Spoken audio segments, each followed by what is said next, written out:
Little Italy is one of the most romantic neighborhoods in all of San Diego. In fact, we've been a prime location for several incredible love stories of our own, and our residents can't wait to share the amore around here. I'm Sherm Harmer. I met Becky here 15 years ago, 1999, and we've been married for 14 years. We came here for our first date, and I don't know if you could really call it a date or not. She thought it was a business meeting. When I first met Sherm at Fantastica, we had already met at the races, and I did think it was a business meeting. And then as the evening progressed, I found him more and more interesting. As soon as I met her here, and I thought how cute she was, how much fun she was, and we were both single, I thought, what the hell with business? Forget that. Let's just go for romance. I think our dinner was quite 2 or 3 hours. So we had a lot in common and a lot to learn about each other. When he took me home, I coerced him into going up on my rooftop balcony to see the view. And then I kissed him and I was like, okay, this is more than business today. Most romantic spot in Little Italy is the whole neighborhood in itself. The charisma and the energy and the character and the people here make it a very, very fun place. My favorite romantic spot is right here at Fantastica. We come here several times every other month or so. We loved it so much that we came back here for our first anniversary. I hired a wedding carriage with horses, and it brought us from Bankers Hill down through the gas lamp and dropped us off here.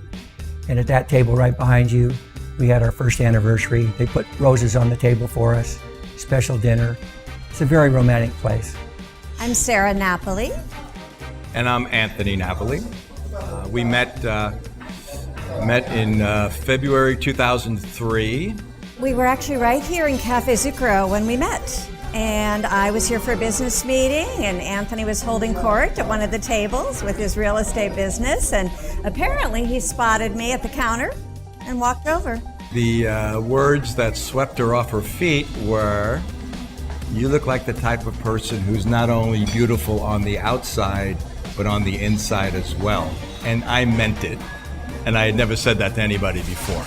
I remember it was almost as if time stopped, and I looked right into his eyes, and I could tell he meant it. And so I thought, well, okay.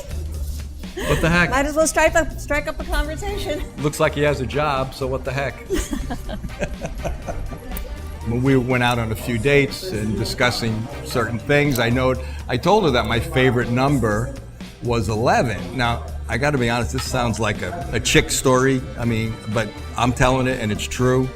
But, and when I told her that, I said my phone number has 11 in it, my condo is 11, has 411 in it, my number in baseball is 11. She said, wow. She goes, I was born on February 11th. And I, of course, was taken back. And then she said, 11 minutes after 11. So I guess it was made to be. It would be really hard to pick a romantic spot in Little Italy, our neighborhood, that was not this one right here, because we met here, and then 10 years later, Anthony actually installed a tile on the floor that commemorated our meeting. So there isn't too much more romantic than that. Thanks to Joe Busalaki and Frank Busalaki, they allowed me to put a plaque in the tile, in the floor, commemorating the day that we met. So we really appreciate what they did.